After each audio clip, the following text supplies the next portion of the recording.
Hello friends, हम अपने blogger की वेबसाइट की जो लोडिंग स्पीड होती है उसको कैसे इंक्रीज करेंगे इस वीडियो में मैं उसके बारे में पूरा डिटेल में बताऊंगा। होता क्या है कि जैसे जैसे हमारा जो ब्लॉगर या वर्डप्रेस जो भी जिस वेबसाइट हम बनाते हैं उस पर जब डाटा बढ़ने लगता है, हम कंटेंट डालते हैं और डाटा इंक्रीज होने लगता है तो हमारा जो वेबसाइट है उसकी लोडिंग स्पीड जो होती है वो स्लो हो जाती है, जिससे कि हमारे जो यूजर्स हैं वो क्या करते हैं कि तुरंत जो है वो वेबसाइट ओपन करते हैं। अगर 3 से 4 सेकंड के अंदर अगर वेबसाइट ओपन नहीं होता है तो वो कट करके चले जाते हैं, जिससे हमारा बाउंस रेट इंक्रीज हो जाता है और हमारी गूगल में रैंकिंग जो होती है वो डिक्रीज हो जाती है। तो इस प्रॉब्लम को सॉल्व करने के लिए हमें अपने वेबसाइट की लोडिंग स्पीड को बढ़ाना होता है। तो अपने ब्लॉगर वेबसाइट के लिए अपनी लोडिंग स्पीड कैसे बढ़ाना है वो मैं इस वीडियो में पूरा कवर करूंगा। उसमें कुछ पॉइंट्स मैं आपको इंपॉर्टेंट बताऊंगा, लेकिन उससे पहले मैं आपको एक प्रूफ दिखाना चाहता हूं कि अगर आप मेरी वेबसाइट का जो लोडिंग स्पीड है वो आप चेक करोगे तो आपको पता चलेगा कि 97% है। तो ये कैसे है, मैंने इसको कैसे किया है वो मैं पूरे आपको डिटेल में बता रहा हूँ, ठीक है। तो सबसे पहला पॉइंट जो है उसमें आपको ये चेक करना होता है कि आपका जो थीम आप यूज कर रहे हो उसकी लोडिंग स्पीड कितनी है। तो जब भी आप कोई थीम यूज करते हो तो आप सबसे पहले उस थीम का जो डेमो थीम होता है उस पर आप क्लिक करो, उसका लिंक लो और उसको जीटी मैट्रिक्स में आप चेक करो। वहां से आपको पता चल जाएगा कि आपका जो थीम का जो मेन इंटरफेस है जो कि होम पेज जो हमारा शो करता है उसका जो लोडिंग स्पीड है वो कितना है। तो उस थीम की लोडिंग स्पीड चेक करने का मतलब ये नहीं है कि आपकी लोडिंग स्पीड हमेशा वही रहेगी, वो आपके डेटा पे डिपेंड करता है, ठीक है। वो सिर्फ आपकी कोडिंग जो होती है मेन इंटरफेस की वो ज्यादा लैगिंग ना हो, वो ज्यादा टाइम कंज्यूम ना करता ओपन करने में या रन करने में बैक एंड पे, उसको हम चेक करते हैं। 97% 98% जो भी आता है वो हम वही चेक करते हैं कि जो कोड्स हैं वो प्रॉपरली रन कर रहे हैं, वो भी फास्ट, ठीक है। तो लोडिंग स्पीड चेक करने का मतलब ये होता है, ठीक है। लोडिंग स्पीड का मतलब ये नहीं होता है कि आपकी वेबसाइट में आप कितना भी डेटा डालो और आपकी लोडिंग स्पीड उतना ही रहेगी, नहीं। जैसे जैसे आप डेटा डालोगे आपकी जो लोडिंग स्पीड जो होगी वो क्या होगी, बढ़ने लगेगी, ठीक है, कि बहुत देर टाइम लगेगा खुलने में। तो उसके लिए आपको क्या करना है, तो उसके लिए आपको जो करना है सबसे पहले अपने हर एक आर्टिकल में फर्स्ट पैराग्राफ के बाद आपको पेज ब्रेक का ऑप्शन यूज करना है। पेज ब्रेक के ऑप्शन यूज करने से होता क्या है कि आपका जो एक पेज होता है वो 2 पेज में टूट जाता है, ठीक है। तो आपके फर्स्ट पैराग्राफ के बाद सारा डेटा जो है आपका नीचे आ जाता है। तो जब भी कोई लोड करेगा आपकी वेबसाइट को तो वो सबसे पहला पेज लोड करेगा, उसके बाद दूसरे पेज पे आएगा, ठीक है। तो सबसे पहला पेज में सिर्फ आपका एक पैराग्राफ है, तो इसका मतलब क्या हुआ कि सिर्फ एक पैराग्राफ है। इट मीन्स कि आपका जो है सिर्फ पहला पैराग्राफ जो है, पहले पैराग्राफ वाला जो पेज है वही आपका लोड होगा और वो फास्ट लोड होगा, क्योंकि ना तो वहां इमेज है, ना तो वहां ढेर सारा टेक्स्ट है, ना वीडियोज है, कुछ भी नहीं है, सिर्फ पैराग्राफ है। तो वो सोच लीजिए कि कितना फास्ट होगा। इसलिए आपको पेज ब्रेक जो है वो हर एक अपने वेबसाइट के हर एक आर्टिकल में पेज ब्रेक फर्स्ट पैराग्राफ के बाद या पहले 2 लाइन के बाद लगाना जरूरी है, ठीक है। इससे आपका जो ब्लॉगर का जो स्पीड होगा वो काफी ज्यादा इंक्रीज हो जाएगा, क्योंकि ब्लॉगर का जो मेन इंटरफेस होता है वो 1 MB से ज्यादा नहीं होना चाहिए, ताकि 1 MB से ज्यादा होता है तो वो लोड नहीं होता है। इसीलिए आपको ध्यान रखना है कि 1 MB के नीचे ही आपके सारे पेजेस के स्पीड, सारे पेज 1 MB, तो आपको ध्यान रखना है कि 1 MB से नीचे ही आपके सारे पेजेस के जो साइज हैं वो होने चाहिए, ठीक है। तो इसीलिए हम पेज ब्रेक का ऑप्शन यूज करते हैं। दूसरा जो है वो है इमेजेस। इमेजेस का आपको ऑप्टिमाइजेशन प्रॉपरली करना होगा। इमेज का ऑप्टिमाइजेशन आपको करने के लिए आपको अपनी इमेज की जो साइज होती है उसको आपको रिड्यूस करना होता है। आपकी इमेज की जो साइज है वो आप 50 KB से नीचे अगर लेके आ सकते हो तो आप वो जरूर करो, ठीक है, क्योंकि वही सबसे बेस्ट होता है। आपकी इमेज की साइज 100 KB से ज़्यादा नहीं होनी चाहिए, वो भी एक पेज पे। एक पेज पे अगर 100 KB से ज़्यादा का इमेज है या फिर 200 KB से ज़्यादा का इमेज है तो वो क्या है कि बहुत ज्यादा लोड लेगा, ठीक है। तो अगर आपका एक इमेज ज्यादा साइज का होता है तो सोचिए अगर 5-6 इमेज आप यूज करोगे तो वो 1 MB से ज्यादा क्रॉस कर जाएगा, ठीक है। तो इसीलिए आपको अपने हर एक इमेज का जो साइज है वो 10, 20, 50, ठीक है, 60 इस तरह से रखना है, इतने KB में रखना है, ना कि MB में जाना है, ठीक है।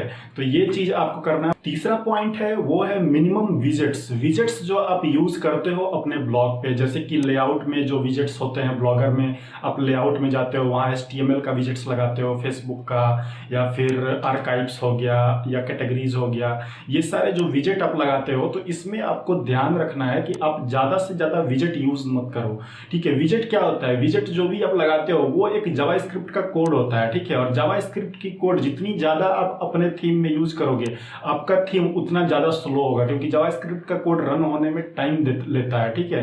तो क्योंकि उसमें जो कोड्स होती हैं उसमें बहुत सारे फंक्शंस यूज होते हैं, तो फंक्शन का काम होता ये है कि वो एक कोड से दूसरे कोड पे ट्रांसफर करेगा, फिर वो ऊपर ले गई उसको इटरेट करेगा, फिर उसको ट्रांसफर करेगा, तो इस तरह से प्रोसेस बार बार लूप में चलता है, ठीक है। तो इसीलिए जावास्क्रिप्ट की जो कोडें होती हैं, जितनी भी कोड्स यूज होती हैं, उसमें जो काम लायक होता है उसी को हमको रखना होता है, जो अनवांटेड कोड्स होते हैं उनको हटाना होता है, ठीक है। अगर आप अपने पेज स्पीड इनसाइट्स जो होता है गूगल का उसमें चेक करोगे तो वो आपको सजेस्ट करता है कि कौन से जावास्क्रिप्ट के कोड जो हैं वो अनवांटेड हैं, ठीक है, तो उसको वो फिर हटाने को सजेस्ट करता है। तो उससे बचने के लिए आप सबसे पहला काम यही करना है कि आपको बहुत ज़्यादा विजेट्स यूज़ नहीं करना है, जो विजेट्स आपके काम लायक है वही सारे विजेट्स यूज़ करना है, ठीक है। और बहुत सारा ऐड जो बहुत सारे पेजेस पे होता क्या है कि देखते हैं लोग ऐड जो लगाते हैं वो भी काफ़ी ऐड लगा देते हैं, वो ज़्यादा से ज़्यादा ऐड लगाना चाहते हैं कि ताकि ज़्यादा अर्निंग हो, ठीक है, तो उतना ज़्यादा ऐड नहीं लगाना चाहिए। तो एड्स जो है वो ऐसा स्ट्रेटेजिकली लगाना होता है कि आपकी क्लिक्स आए, ठीक है। अगर 5-6 एड्स ही क्लिक्स के लिए काफ़ी है, बहुत सारा एड्स के लिए ज़रूरत नहीं होती है अपने वेबसाइट पे। एड्स क्या होता है, वो भी जावास्क्रिप्ट का कोड होता है। अगर आप एडसेंस में ऐड कोड जनरेट करते हो तो वो भी कोड होता है, तो वो भी आपके पेज को कहीं ना कहीं स्लो करता है, ठीक है। तो इसीलिए 5 से 6 लगाओ, उससे ज़्यादा मत लगाओ। और काफ़ी और फालतू के जो विजेट्स हैं वो आप बिल्कुल ही लेआउट में यूज़ मत करो, चाहे वो साइड बार हो या फिर आपके ब्लॉग में जो भी हो या फुटर में हो, वो उसमें जो है बहुत सारा विजेट्स आप यूज़ मत करो, ठीक है। तो विजेट्स पे आपको ध्यान रखना है, ठीक है। तीसरा पॉइंट यही है। चौथा पॉइंट जो है वही है लेस एडसेंस कोड, ठीक है। एडसेंस के कोड जो है, सबसे पहली चीज एडसेंस का जो कोड आप लगाते हो उसमें 2 चीज ध्यान रखना है। हर पेज में जो कोड लगाने की आदत होती है बहुत लोगों की, सोचते हैं कि पेजेस के बीच में जो पोस्ट होते हैं उसके बीच में या पेज के बीच में हमारा ऐड शो करे, उनको मतलब वो सोचते हैं ऐसा। तो वो क्या करते हैं कि अपने हर एक आर्टिकल के बीच में जा करके या फिर हर आर्टिकल के पैराग्राफ के बाद वो कोड जो है वो पेस्ट कर देते हैं। वो चूंकि होता क्या है कि हमारा जो ब्लॉगर होता है उसमें आर्टिकल्स के बीच में जो एड्स का कोड पेस्ट करते हैं तभी जाकर के बीच में ऐड शो करता है, अदरवाइज उसके अलावा और कोई ऑप्शन नहीं है कि बीच में ऐड शो करे, ठीक है। तो उसके इसीलिए आप जो है अपने आर्टिकल्स के बीच में जाकर के कोड कभी पेस्ट मत करो। आप जो कोड है वो ऑटोमेटिक एड्स लगा दो। मैनुअल एड्स आपको लगाना है तो हेडर में लगाओ, लेआउट जो है साइड बार का उसमें लगाओ, ठीक है। और फुटर में अगर आपको जगह दिया हुआ है तो वहां पे लगाओ, लेकिन आप अपने एड्स जो है वो आर्टिकल्स के बीच में मत लगाओ। आर्टिकल्स के बीच में लगाओगे तो आपके आर्टिकल जो है वो फिर वही है, स्लो हो जाएगा, ठीक है।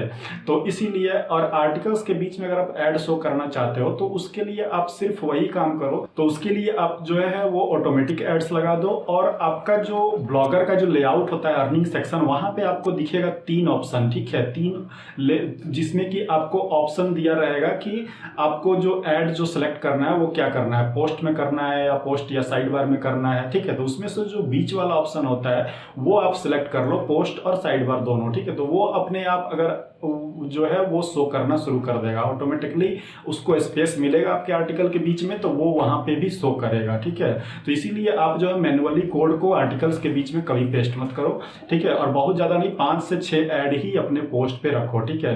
तभी जाकर के आपका जो है वो वेबसाइट जो है वो फास्ट होगा। बहुत ज्यादा अगर आप ऐड लगा दोगे तो भी वेबसाइट जो है वो स्लो हो जाएगी। तो ये चीज आपको जो है वो ध्यान रखना है, ठीक है। और 5वां जो है वो ये है कि आपको बहुत सारे एक्सटर्नल जावा कोड्स जो होते हैं वो यूज नहीं करना है। एक्सटर्नल जावा कोड्स का मतलब जैसे कि आप जो है टेबल ऑफ कंटेंट आपको बनाना है या फिर और भी कोई कोड बॉक्स लगाना है, तो उसमें क्या होता है कि जो एक्सटर्नल जावा कोड्स या जावास्क्रिप्ट के कोड जो होते हैं उस गैजेट्स के या उस विजेट्स के, तो वो हम क्या करते हैं कि अपने HTML थीम को एडिट करके उसके बीच में पेस्ट कर देते हैं।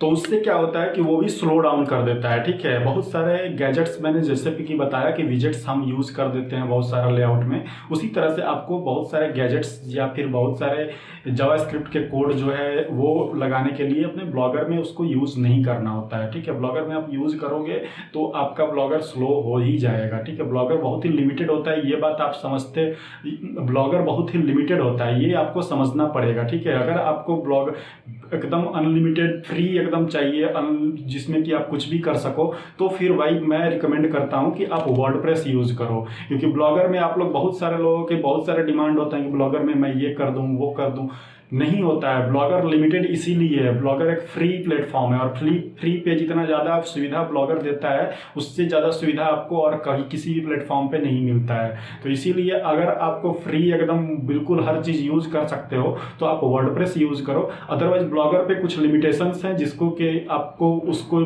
फॉलो करना पड़ेगा, ठीक है। अगर उसको फॉलो नहीं करोगे तो नहीं होगा। इसीलिए आप अपने मन से बहुत सारी चीज़ कर सकते हो, लेकिन वो चीज़ उसका एक बैड इफेक्ट जो है वो लोडिंग स्पीड पे पड़ता ही पड़ता है। तो इसीलिए आप ब्लॉगर में जो चीज़ दिया हुआ है, थीम्स जो है, जो थीम्स में जो चीज़ें पहले से पड़ी हुई हैं वही सारी चीज़ें आप यूज करो और उसी को सेलेक्ट करो, ठीक है। छठवां पॉइंट ये है कि आप जो है अपने ब्लॉगर में जो थीम यूज कर रहे हो तो थीम यूज करने से पहले ही आप जो है वो सेलेक्ट चेक कर लो कि उस थीम में कितने सारे विजेट्स या प्रॉपरली दिए हुए हैं, ठीक है। क्योंकि विजेट्स जो है वो अगर थीम में दिए हुए हैं तो थीम जो भी डेवलप करता है वो ये ध्यान में रखते हुए करता है कि इसकी स्पीड जो है वो ज़्यादा हो, ठीक है। वो क्या करता है, लाइट वर्जन कोड वो यूज़ करता है। तो इसीलिए आप जो है थीम, अगर पेड थीम यूज़ करते हो तब तो कोई बात नहीं, फ्री थीम भी यूज़ करते हो तो ऐसे थीम यूज़ करो जिसमें कि सारे विजेट्स पहले से अवेलेबल हो, चाहे वो सोशल शेयरिंग का आइकन हो या फिर लेआउट जो, या फिर वो एड्स प्लेसमेंट के लिए जगह दिया गया हो, ठीक है। तो जो भी जितने सारे भी विजेट्स आपके यूज़ किए हैं वो पहले ही आप चेक कर लिया करो। जिस थीम में जो है वही थीम आप यूज़ करो, ठीक है। खुद से उसमें एक्स्ट्रा कुछ डालने की कोशिश मत करो, ठीक है। तो ये चीज़ मैं इतना रिकमेंड करूँगा और आपके ब्लॉगर की स्पीड बढ़ाने के लिए इतनी चीज़ें ही काफ़ी हैं। इसी से आपकी ब्लॉगर की स्पीड बढ़ेगी। अगर आप इन चीज़ों का ध्यान रखते हो तो आपके ब्लॉगर की स्पीड भी 97, 98 हो जाएगी आराम से, और फिर कभी भी आपको लोडिंग स्पीड की प्रॉब्लम नहीं आएगी। मैं इतने साल से अपनी वेबसाइट चला रहा हूँ, मुझे लोडिंग स्पीड की प्रॉब्लम कभी नहीं हुई है क्योंकि मैं ये सारी चीज़ें फॉलो करता हूँ और वही मैंने आपको बताया है। तो फ्रेंड्स, आई होप कि ये वीडियो आपको अच्छी लगी होगी और इस वीडियो में जो भी इन्फॉर्मेशन मैंने दी है वो सारा जो खुद फॉलो करता हूँ अपने वेबसाइट पर वही सारी इन्फॉर्मेशन मैंने आपको दी है। तो आई होप कि ये वीडियो आपको काफ़ी हेल्प करेगी आपके वेबसाइट की लोडिंग स्पीड बढ़ाने में, और आप अपने वेबसाइट की लोडिंग स्पीड बढ़ाओ और जो भी आपका रिस्पॉन्स आता है जो भी है वो आपको कमेंट बॉक्स में मुझे बताओ, ठीक है। बाकी अगर कोई प्रॉब्लम होती है तो टेलीग्राम ग्रुप का लिंक नीचे डिस्क्रिप्शन में दिया हुआ है, वहां पे जाकर के आप मुझे कोई भी क्वेरी है वो आप सेंड कर सकते हो, ठीक है। वहां पे जो भी सॉल्यूशन होगा मैं आपको पर्सनली उसको प्रोवाइड करा दूंगा, ठीक है फ्रेंड्स। तो चलिए इस वीडियो में इतना ही है, मिलते हैं अपना नेक्स्ट वीडियो में, तब तक के लिए बाय बाय, टेक केयर।